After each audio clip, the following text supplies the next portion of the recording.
Hey everybody, welcome to the latest edition of the Diamond Discussion. I am your host, Demetrius Woods, and there is no surprise what we're getting into today. NLCS recap, ALCS recap, and then that World Series preview to close the show out today, guys. So without further ado, let's get it started.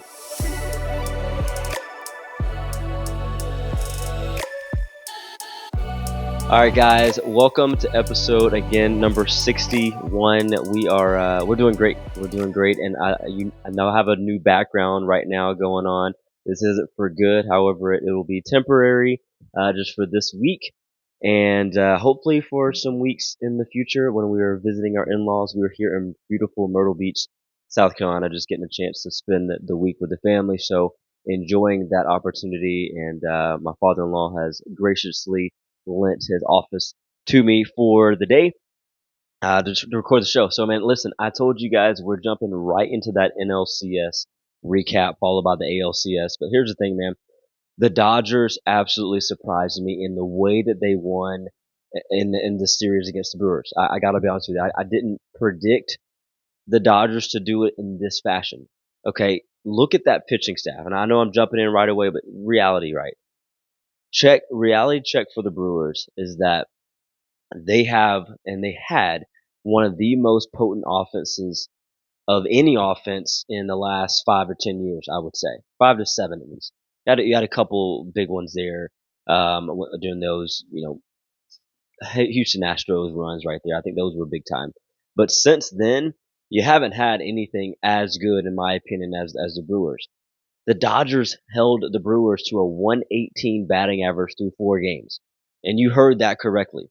Okay? 118 through 4 games is absolutely ridiculous. And so that pitching staff showed up. I said at the onset there, which bullpen of the Dodgers are we going to see? Are we going to see, a very healthy one that's kind of back in action to World Series run form of 2024?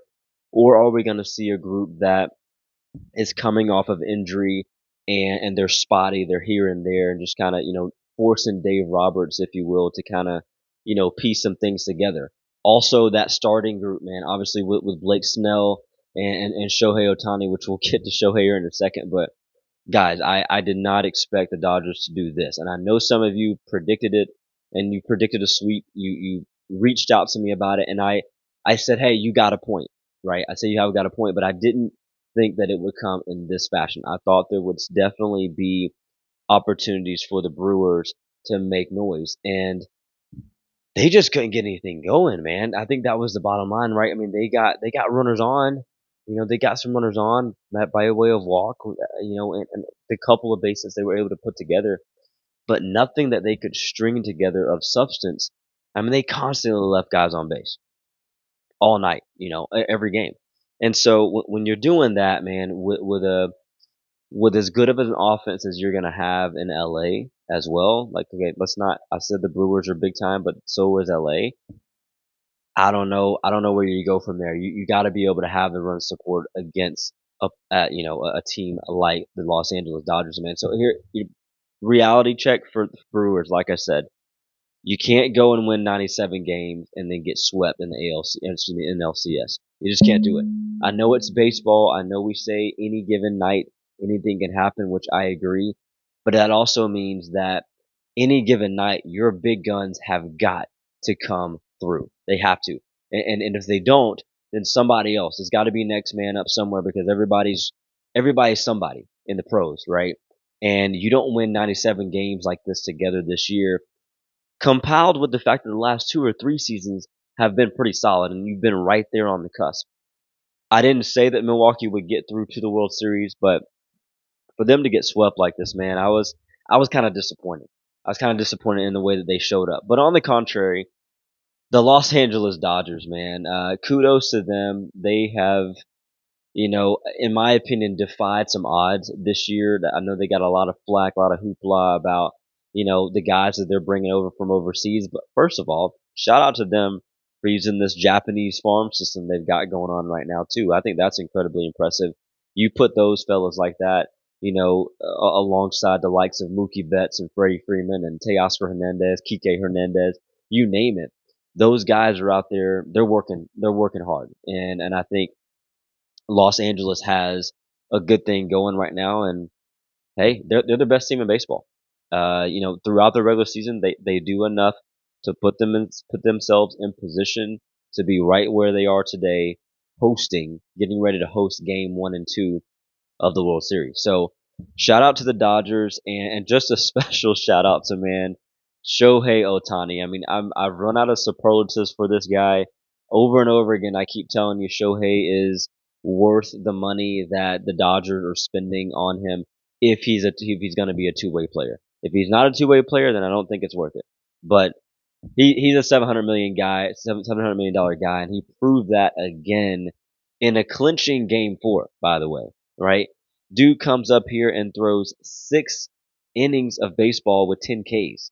Okay, 6 innings is ridiculous, and then also drops 3 bombs at the plate. How do you compete with that? I mean, of course, it's the first of its kind in the postseason ever, and when you look at the full body of work, first of all, 6 innings scoreless. Excuse me, did I forget to mention that? 6 scoreless innings, and then comes up and drops 3 bombs. I mean, what do you? Yes, he is absolutely the NLCS MVP, right? I mean, there's no doubt about that. I mean, I want to know what you guys think, man. Do you feel like Shohei is actually worth the dollars that the Dodgers are investing in him if he's not a two-way player? Okay, I'm curious to know what you guys think about that. But that's a wrap, man, on the NLCS. I mean, it was an incredible watch, in my opinion, and I don't even think I watched game 2. Yeah, I missed game 2, but I watched the other 3 games, and the pivotal point for me was game 3. Dodgers hit a go ahead. I can't remember who hit it, but the Dodgers hit a go ahead 2-run home run in the 6th inning, and that to me broke the Brewers in that regard. And and we say stuff like that, right? And we're like, no, it's baseball. These guys are professionals. But there was just something about it, man. For me, I just kind of looked at just a little bit, the body language of the fellows, man, in the dugout there, and they were still up and ready, but it didn't seem believable as it was in the first 5 innings of that game, or even the first 2 games of the series. You're down 0-2 in the series, and you got to win game 3 to really, unless you're the 0-4 Red Sox. But you got to win game 3 to really keep this series alive, and then they go down, and it's like, man, that was a backbreaker. And then again, Shohei puts the nail in the coffin in game 4, and it's a wrap. So, and the Dodgers are getting all this rest right now, waiting on this Mariners Blue Jays series to wrap up. So, anyway, guys, speaking of wrapping up, we're gonna wrap up here with a quick commercial break, and jump right back into this ALCS series. Be right back, guys.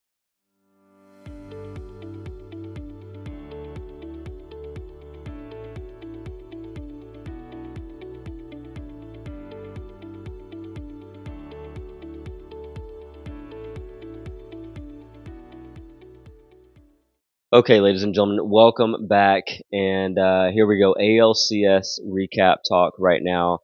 Here's the thing, man. Usually in the playoffs, I have a villain to root against, and in this championship series, I just didn't have one. I really didn't. I liked the Mariners. I was rooting for them, like quietly, and same for the Blue Jays, man. I know the Blue Jays are an AL Eastern division rival of the Red Sox, but like both of these teams, they're just kind of fun to watch, and they're also just a breath of fresh air in terms of a deep run into the postseason, right? I mean, a couple of seasons ago, we had Texas Rangers, Arizona Diamondbacks. That World Series came out of nowhere, right? On both, out of both leagues. Guys winning the pennant there, but like usually I'm rooting against the Astros hard, right? Again, I'm a Red Sox fan. I'm rooting against the Yankees hella hard, right? So it's like there's always a villain out there, but the Mariners, Blue Jays, I wanted both of them to win. And I swear, man, after Seattle won game 2 in Toronto and they're heading back to Seattle with a 2-0 series lead, I'm like, oh snap. These Road Warriors are serious. They should definitely go up 3-1, right? Definitely go up 3-1 in this series. Blue Jays shocked me. Blue Jays shocked me, and shout out to Mad Max, man. What he got? He's got the blue eye and is it brown, I guess? whatever, dude. Mad Max looks like a crazy man out there. A shout out to the Blue Jays manager as well in that moment, right? I mean, that's the moment a lot of people have talked about. So I'll jump in. You know, guys like that have to earn the right to do stuff like that, right? And if you don't know what I'm talking about, right, there was a point, pivotal point, I would say, in the game where the Blue Jays were about to surrender a lead, and or potentially about to surrender a lead. Just you know, he was in trouble. Max Scherzer was in a little bit of trouble there on the hill, and manager's going to come pull him. All right, rightfully so, I would say. I wouldn't have been mad had he pulled him right there. I think that would have been the right decision to do. But Max was like, no, let me go. Let me continue. I want to get this last guy out, then take me out. And of course, in that scenario, it leads to a strikeout, and he's walking off the field like a, just a hoss. You know what I mean? And it was so cool. It was just a great visual, because you've seen Max Scherzer be that guy. You've seen him be the number one guy for ball clubs throughout his career, right? And in Washington, they won a World Series there. The Tigers couldn't get over that hump, man, but he was right there for them. He was their guy for years. And for him to find himself in Toronto with another opportunity to win a World Series, I'm impressed with what Max Scherzer specifically has been able to do. But Blue Jays in general, listen, I would say they were quietly flying under the radar all year long and until the end, really. And even at the end, it was like, are they gonna duke out the Yankees to actually win the American League East, or will it be the Yankees again, or will it be a Red Sox, something like that, right? Because that was a tight race. That last 2 or 3 weeks of the AL East race between the Sox, Yankees, and Blue Jays was tight. And the Yankees and Blue Jays, if I'm not mistaken, they ended up with they won the same amount of games. I think they both won 92 games or something like that. But the Blue Jays had the tiebreaker head to head. So you know, it could have gone differently for the Blue Jays because their matchups would have been a little bit different, right? And so for them to find themselves here in the World Series and in the way that they had to do it, right? They had to go beat a division rival in the Yankees, and then they go Game 7 against an incredibly scrappy team out of Seattle, man. I don't think Seattle's going anywhere if they keep that group of guys, surrounding, Cal Riley, Julio. Man, I love Naylor. I love just that core group, Polanco. Those guys right there, man. They mean business. I'd love to see another couple of guys in the bullpen for Seattle just to kind of bulk that up a little bit, get it going, to be able to make an even stronger push. But I got no qualms about Seattle at all, man. They were one game away from, their first ever World Series appearance. And so shout out to those fans out in Seattle, man. You guys got nothing to hang your heads about with your team. I know it bites because nobody likes to lose, right? And nobody likes to be second place or almost or whatever, right? They say horseshoes and hand grenades, right? That's the only place it counts. But man, Seattle's going to be right there in the thick of it in the AL West, and it's going to be a tough AL West because I think Texas Rangers are coming again. The Astros aren't going away. Speaking of the Astros, man, former Astro George Springer. If you watch the game in game 7 there, yo, the Blue Jays were down 3-1 in the seventh, I believe it was, sixth or seventh, whenever George Springer hit that 3-run bomb. Okay, to take a go-ahead lead. Yeah, it was the seventh because they only needed to get 6 outs, and they dispatched to the Mariners. The bullpen came through right there. It was spectacular to watch, man. The Blue Jays pitching staff kind of dissect, if you will, the Mariners lineup. And one bat that they kept quiet all series that really surprised me was Julio Rodriguez. I really felt like he had a struggle getting going, but even still, his team had him in the game. I mean, let's be real. They were 9 outs away, or maybe actually that might have been 2 outs when he hit the home run. So maybe they were 7 or 8 outs or whatever, away from going to the World Series. So even with one of their main guys, riding the struggle bus a little bit, they're right there. And it was a unique setup to see the staff of the Blue Jays, and I wonder how they're going to attack because Julio Rodriguez and Mookie Betts, and I'll get this in a second. They have similar styles in terms of what they're looking for. And if you noticed, the slider, specifically from Trey Savage of the Blue Jays, was really irritating Julio Rodriguez, and I want to see that come alive. Now Julio did start the game off with a double in Game 7, and he kind of started to kind of come out a little bit. So we're gonna see how the Blue Jays handle Mookie and a couple of other guys like Kike Hernandez as well. Just to kind of see how they adjust to the breaking ball stuff and specifically the slider, and that's going to be an interesting piece there, an interesting dynamic. Um, Going into to this next break, man, I gotta give a huge praise to Vladimir Guerrero Jr., man. Vladdy is, first of all, loved watching his dad play ball and just kind of getting to watch Vladdy go play. Dude nearly batted 400 this series. Wins the ALCS MVP, rightfully so. He had 3 bombs and a few doubles in there as well. Like, no big deal, right? Just absolutely raked. Every time he came up to the bat, you felt like he had a shot to do some damage, and a lot of times he did. Right. Even if, I mean, he had the other night he had a broken bat single, and it's just, if you're the Mariners, you're just rolling your eyes at that stuff because it's like, my gosh, can we get this guy? Can we get him one time? Can we keep him off the pads? And he's just so strong as well, right? I mean, he gets jammed on that pitch. That ball's up in the zone, inner third, really, and he just hits a jam shot rather hard, over the shortstop's head. Didn't even have a shot to get it. So it's just stuff like that, man, where a guy is just, he's seeing the ball well, he's on a heater, and this entire postseason he's been that way. I think he's got 6 bombs. That's a franchise record for the Blue Jays in the postseason. So Vladdy is right there, and we're gonna talk about X factors later on. I think he's gonna be right there in the thick of it. But anyway, guys, that'll kind of wrap up our recaps of the championship series. It was a great one, especially the American League one. That National League one was just an absolute, like I said, total domination from the Dodgers. Kudos to them for earning the rest that they got, because think about it, is the Blue Jays had to go 7 games, and even though they're getting, what are they getting? They're getting 2 full days off, I think, right? Or no, 3 full days off. So they're getting 3 full days off. So everybody should be well rested. But they did have to use some guys in an extended setting as well. So will that bode well for them, or will it bode well for the Dodgers, or will it not even matter, right? So we'll see. But we're getting into this World Series preview on the other side of this break. Be right back, guys. All right, guys, I just want to let you know that this break is brought to you by WBAC Heating and Air, your hometown pros for staying cool in the summer and warm in the winter.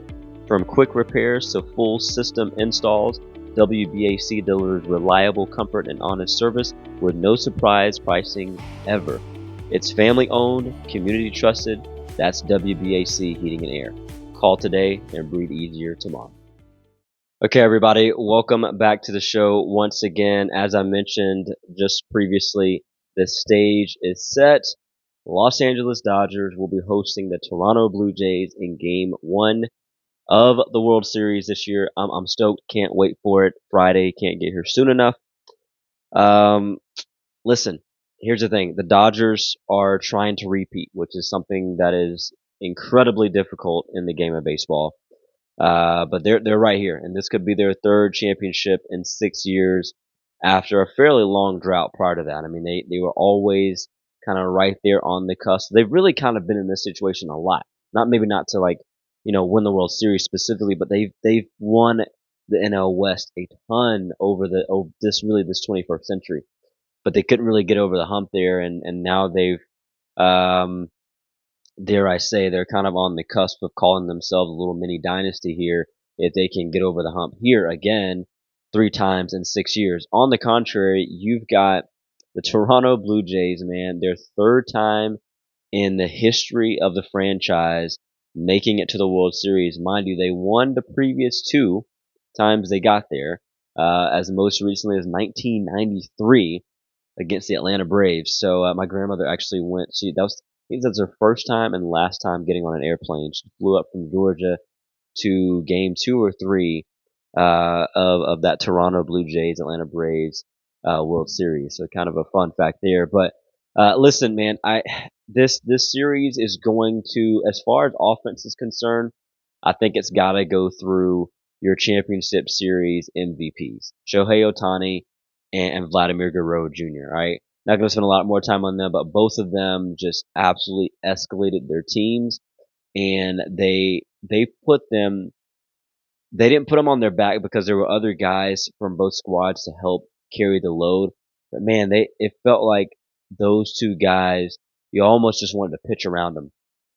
And because of the others, you couldn't, right? So both of these squads have lineups that are built to be really strong and really potent. And if pitching staffs waver a little bit, even a glimpse of a waiver, they're going to take advantage of it. And I'm excited about what this series is going to look like because I feel like the offense is going to be a big thing for the pitching staffs to deal with. So I'm thrilled about that deal.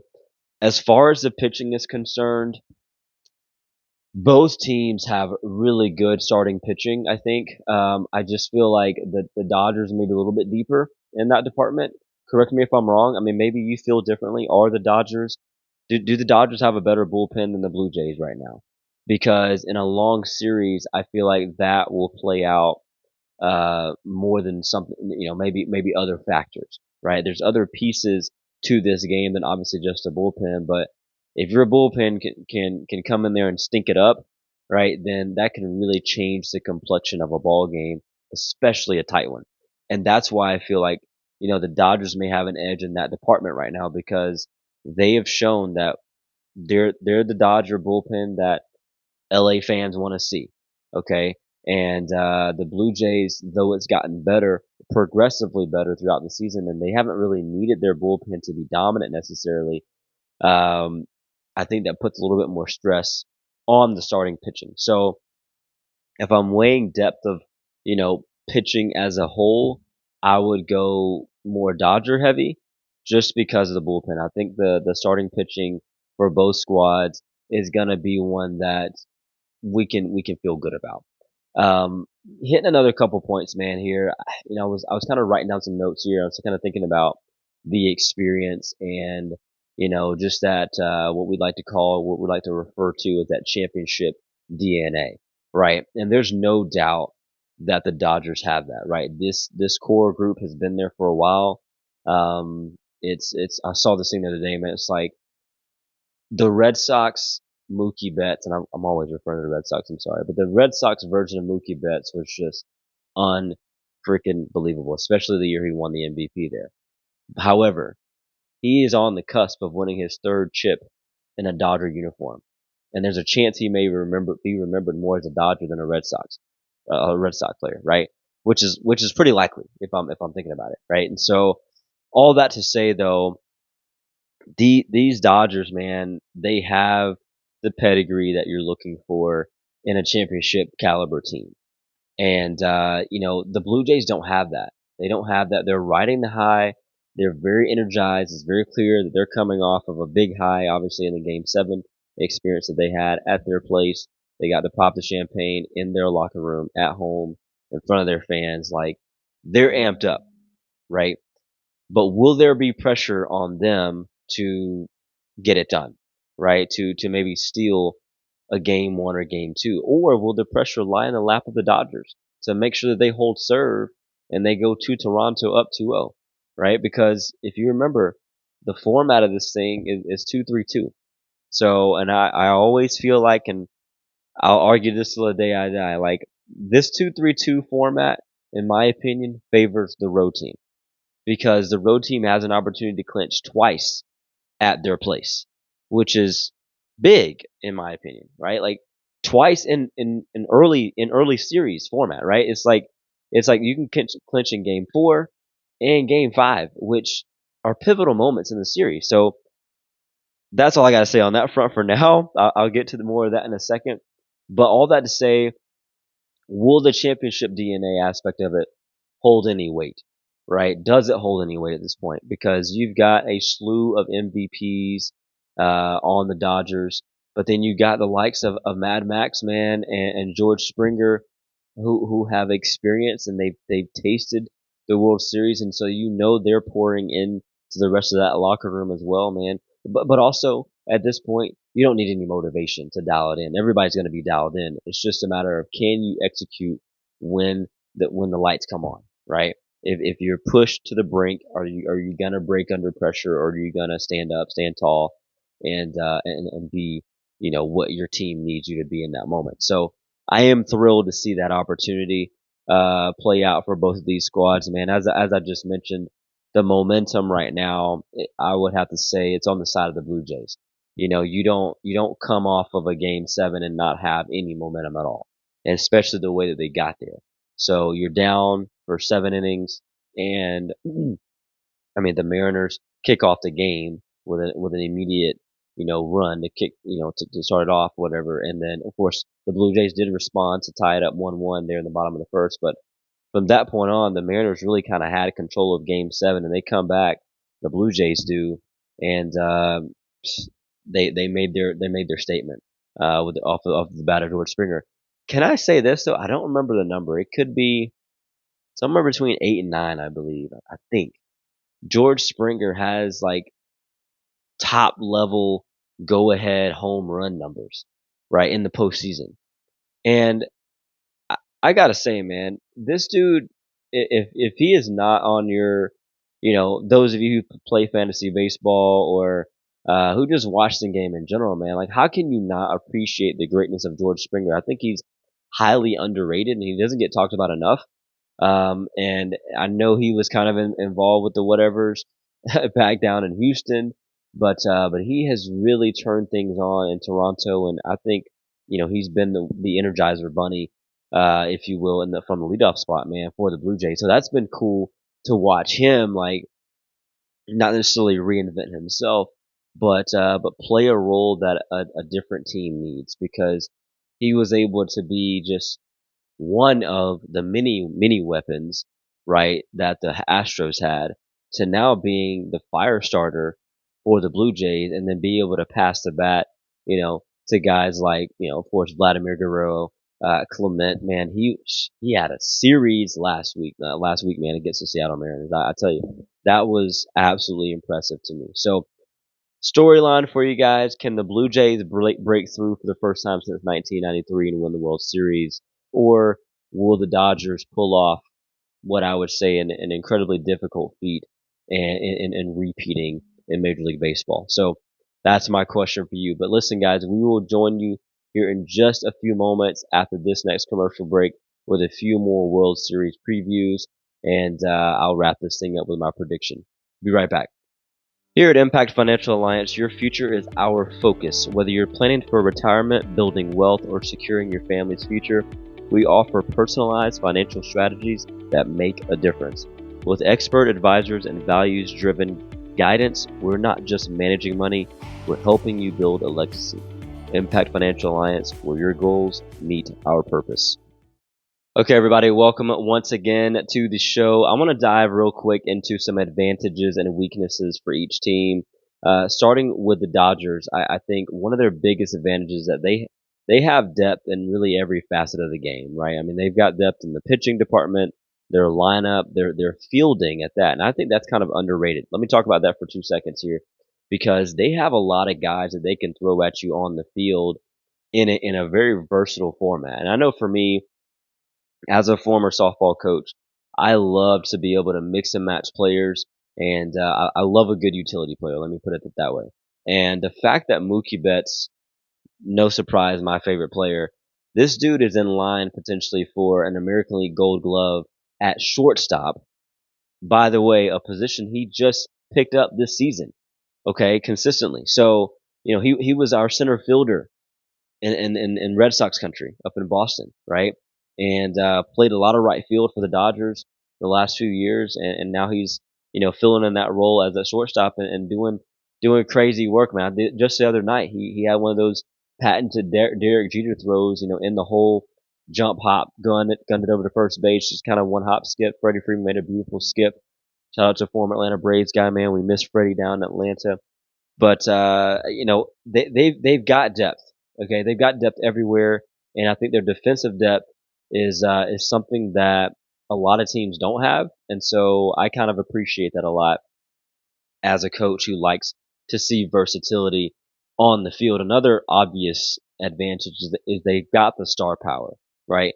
And I think that when you have, it's fitting that they're in LA, right? I think when you've got that kind of star power, though, it makes it very difficult to pitch around guys because you're not going to pitch around Mookie to get to Freddie, right? You're not going to pitch around Freddie to get to Shohei. You're not going to pitch around Shohei to get to Teoscar Hernandez.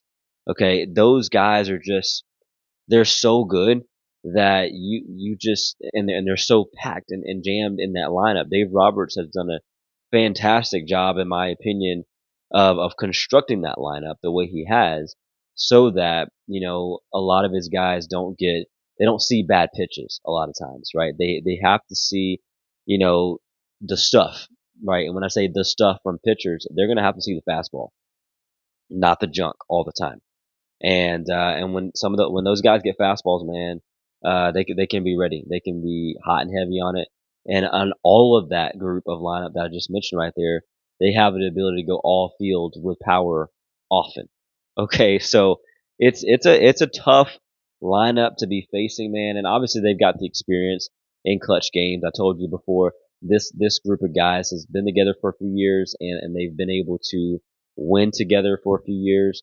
Therefore, they know what it's like to kind of be in these particular roles. Now, back to the Blue Jays, their advantage, in my opinion, is that they've got momentum. I mentioned earlier in the show, will the rest for the Dodgers be an advantage, or will the kind of the excitement of Game 7 be an advantage for the Blue Jays or a detriment potentially because they had to burn some guys. And I believe in this scenario, the Blue Jays have the advantage of the momentum because again, there's just something thrilling about the greatest two words in sports, right? A Game 7, and the Blue Jays did that. They did did that emphatically, and it was a really cool comeback on the part of part of that offense right there, led by George Springer and Vladdy and others.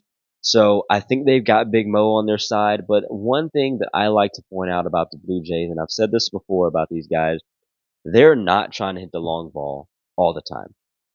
The Blue Jays are very pesky, get under your skin kind of team because they don't strike out a bunch, right? You don't see guys coming into Toronto or whatever, like mowing guys down like that, 10, 11, 12 strikeouts a game.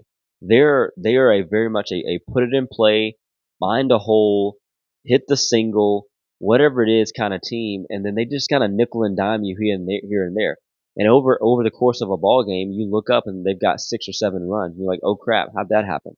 Right? So the Toronto Blue Jays, though they don't have the star power, they come up with key clutch hits in moments where they really need it. And that, to me, they've kind of thrived in high leverage postseason moments this year. And if you look at, I've praised Dave Roberts. Forgive me for forgetting the name of the manager for the Blue Jays, but he's also constructed that lineup very well. So much so, I saw a stat going into Game 7. I think 7 through 9 is batting like 290, 289, 280, 290 right now for the Blue Jays.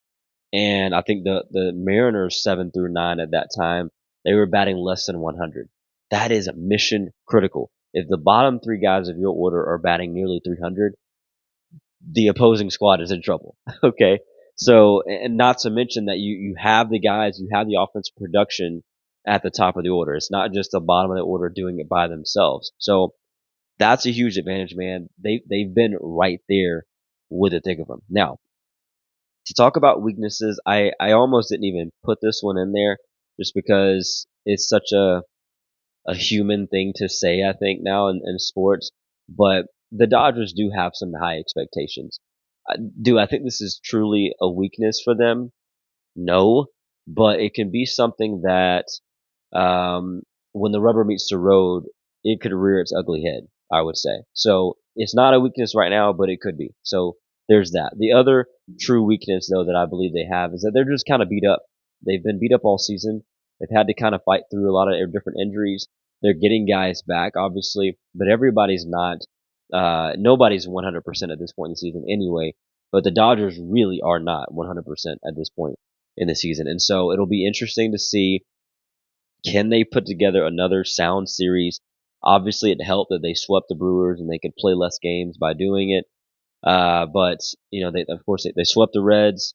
They dispatched of the Phillies in 5, and now they've swept the Brewers. So they've almost played the least amount of games they could play, being a wild card team at that time. So the Dodgers, they don't have a lot of weaknesses, but the fatigue and being beat up is one of them that I feel like is a huge one for them. Okay, so for the Blue Jays, okay, their playoff experience is not there. They've had this specific experience, and they're gonna rely rather on kind of the recent successes that they've had this year. And I think you should, right? There's nothing wrong with saying, hey, you know what? We don't have what the Dodgers have. We don't have those years of championship pedigree. Though we have guys who have been there, the squad itself, the core group, hasn't been there. It's a relatively young group of guys. And so it's going to be fun to kind of see their energy unfold. I don't think they're going to fold in this World Series at all. They may have a learning curve and that kind of thing, but I think they'll rise to the occasion. Ultimately, the Blue Jays will. But again, they lack that experience. I think that can be a weakness. The other real big weakness for them, in my opinion, is that they have a very small margin for error with their pitching staff. I don't know. Like I said, the Dodgers have the depth. I just don't know that they can go to every guy in their bullpen. They can't really open it up like that. They have some of those high leverage 7th, 8th inning fellows to be able to go out there, but they can't go out there every single game and be effective. Not against this star powered lineup in LA. So I'm gonna be, weary of that a little bit just to kind of, just to kind of see where they hit on that. I mean, can they get you 3 outs? Can they get you 6 outs at a time? Those types of deals. Okay. Now, these are for you guys. I've got some X Factor questions for you. The first one is, how well do you feel like Otani is going to pitch, if at all, right, in this series? I believe he's going to throw in this series, but do you feel like his two-way role will be an impact for the Dodgers positively, or could it bite them, right? Could they go to the well one too many times, and how does that work? If he does have a great impact for the Dodgers, is he like an automatic lock for MVP? Like, what does that look like? So I know we're kind of putting the cart before the horse a little bit there, but that's a valid question. I'm curious to know what you guys think. The other one here, another one rather, is can't I hate to use the word sustain in this sense because he's been Vladdy all year, but in this sense, I guess for the purpose of the question, do you feel like he can kind of sustain this surge, if you will, that he's been on throughout the postseason? Because the Dodgers, though they have depth, you know, their pitching staff is just as good as anybody else's, right? There are better pitching staffs out there. And so it's not like the Blue Jays haven't seen everybody there is to see. So, with that being said, what does Vladdy look like, right? Can he, really attack that ball like he wants to early in the count, right? Or is he going to kind of sit back and let things play out a little bit, run the count a little deeper at times? Will they try to pitch around him? What will that process look like for those guys there? So I'm curious about that. Another one, really, can the Blue Jays set the tone early? Can the Blue Jays set the tone early and take games 1 or game 2 out in LA so that they go back to Toronto tied? That is going to be the biggest question mark for me as I watch 1 and 2, because if they can, then I think this series gets stretched out. If they go down 2-0 going back to Toronto, the series is not over by any stretch of the imagination because they just did the same thing against Seattle. No disrespect to the Mariners, but the Mariners are not LA. And so because of that, I don't know, right? I don't know. So that's a big one. And the other one really is, I've mentioned the depth of the Dodgers in terms of their pitching staff, their fielding, their pitch, their lineup as well. Rather, does that hold up, right? They've dealt through fatigue. They've dealt through or injuries and those types of things. Will it hold up in a series? The longer this series gets, the more it favors the Blue Jays, in my opinion. Unless somebody gets hurt, no, pray nobody gets hurt or whatever during the series. But going into it, I think the Dodgers kind of need to do it early. Though they have the depth to last long, I just feel like the Blue Jays, if this thing gets stretched out, they might have a little bit of an advantage. So curious to know what you guys think on that one as well. Hey, we're gonna take one last break. I promise. Coming right back to you. The last couple last thoughts, and I'm gonna share my prediction with you as promised as well, guys. So be right back.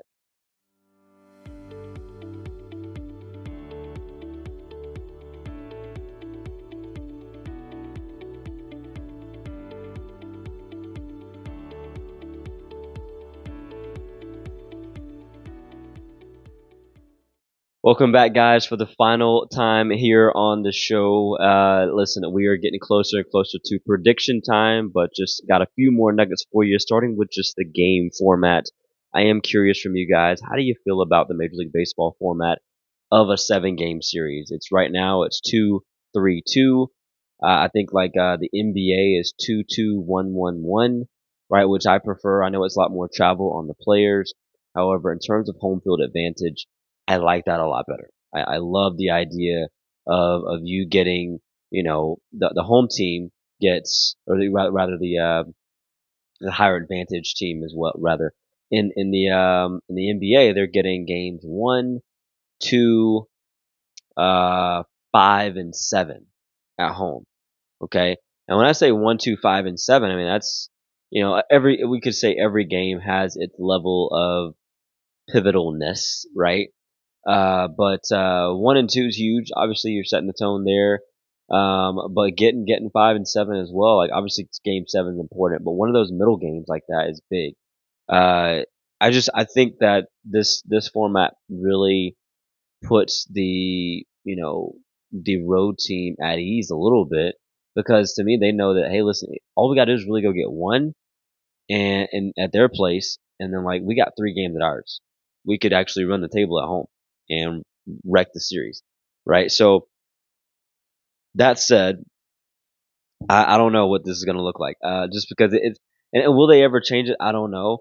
But that's the format. That's where it is right now, and that means that obviously the Blue Jays have to win a game on the road because the series is starting, in LA. So we'll see how how the Dodgers and Blue Jays handle that. If I think about this from a game by game standpoint, game one, you're really looking for the Dodgers to set that tone early and just kind of establish their home field advantage and use that to their advantage. But for the Blue Jays, you're looking for that momentum, that energy to show up early and see if they can actually strike first. So which one of those options will prevail for these guys? Game two, somebody's trying to go up 2-0 and somebody's trying to tie it up. Okay, and I think that the way that Blake Snell has looked for the Dodgers this year, especially in the postseason, I think the Dodgers take care of game one.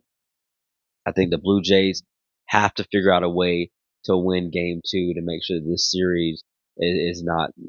Ultimately, they want to make sure that the Dodgers are not celebrating in Toronto, if they're going to be celebrating at all. But you got to win game two. I think you got to win game two to make sure that this series gets extended. So if the Blue Jays win game two, all right, this becomes, in my opinion, a long, drawn out, back and forth situation because whoever wins the 2 out of 3 sets in Toronto, whether it's the Dodgers or the Blue Jays, I still don't think it has to be a foregone conclusion that this thing is wrapping up before game 7. Okay. So, that game 5 winner is a huge deal, right? But you just saw against, the Mariners, the Blue Jays dropped game 5. They went down in the series 3-2. And then they came back and won the final 2 games of that series, back in Toronto. So, it's not always about, game 5 necessarily, but, if you're the Blue Jays, you're kind of desperate to win at least 2 out of 3 of those games at your place because those are the only 3 games you get. So, You're turning this into a regular season series. You're getting 3 games at your house. You got to go 2 for 3. You got to win the series in that regard, the mini series within the whole one, right? So that's what that looks like. I think on that front, games, 3, 4, and 5 back in Toronto. Games 6 and 7, that's where legends are made, right? Let's be real about it, right? Game 6, Game 7 type atmosphere. Everybody's managing the nerves. You're seeing, the pinch hitters be big time, right? I mean, like the David Freezes of the world back in St. Louis Cardinals run there in the early 2000s. Like you see a lot of guys really come out and shine in Game 6 and 7 and really put their stamp on Major League Baseball history. So I think you're going to see a lot of that. If it gets to a Game 7, that's what you're going to see. And ultimately, will the who's going to give? Who's going to give in at home? Because I don't feel like the home team's going to win every game of this series. So I believe that both teams are probably going to drop a home game.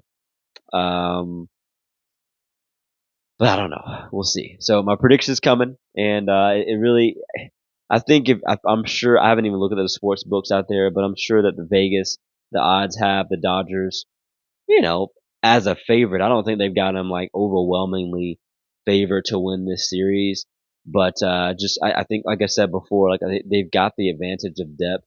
But the Blue Jays, man, they deserve to be here.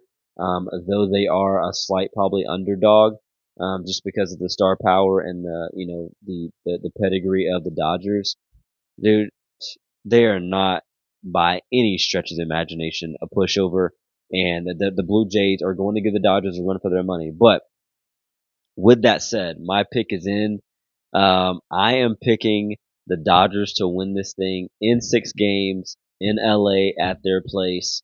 They're gonna take it all. They're gonna pull off the feat of repeating, which is, to me, repeating in baseball is one of the hardest things to do in sports. But let's be honest, repeating in any sport is incredibly difficult to get back to the mountaintop. But I say the Dodgers are gonna pull it off. I say they do it, and they do it in 6 games back at home. My wonderful wife, she was like, "Hey, listen, I respect your opinion, but I'm going Blue Jays in 5." So my wife has chosen the Blue Jays in 5. And let me just tell you something. Okay, I chuckle a little bit, but the Blue Jays have been road warriors this year. Okay, go back and look at some of their road series. They have swept teams on the road and won series on the road. They don't, you don't win 90 plus games without doing that. Okay. The other part to this is that this postseason, they have shown that they can win games on the road and win them convincingly. So, with that being the case, my wife could be spot on. So we'll see. Will it be Blue Jays in 5, like my wife has predicted, or will it be Dodgers in 6, or will we both be wrong and it be something else? So curious to know y'all's thoughts on that front. What is your prediction of the 2025 World Series? But regardless of what it looks like, we are in for a treat, man. It's going to be an exciting series. So tune in on Friday to start that thing off. Game 1 out in Los Angeles. Um, but let's wrap this thing up, man. My thought you should know moment for you guys this year, or rather this year. What am I talking about? This episode is ultimately to celebrate the little victories. And this sparked in my head the other day because I was thinking, man, it's been 3 months since I've been on the softball field with my players, and usually this is like the time that we're getting ready for a tournament. Probably usually like we've probably played a couple of little college game scrimmages against some NAIA or college teams just to help warm them up. Some fall ball stuff. We've started playing, getting ready for our tournaments and things like that, and we're not doing that right now. But and that's kind of sad in of itself. But a little victory in my eyes of that is I'm getting an opportunity to get some more family time, and I'm pumped about that. The time that I've gotten back, if you will, to spend with Bethany and Aubrey, and we've also got a little guy coming up here, hopefully in the next, I don't know, 5 or 6 weeks or so. But I haven't told you guys his name. His name's going to be Elliot D. Woods. So we're pumped about his arrival as well. But anyway, guys, celebrate the little victories. Enjoy the amazing moments of life, even if they're small ones. I know a lot of you guys are just always on the grind. with work and your careers and just all the stuff you got going on, right? You got a million excuses not to celebrate the little stuff, but that's every reason that you should pause and take a moment and celebrate the little things, even if it's just as simple as getting a good night's sleep. So anyway, guys, we're gonna wrap this show up like we always do. So please let absolutely everything you do be done in love, because at the end of the day, that is truly what makes this world go round. Thank you guys so much for tuning in. We'll catch you next time.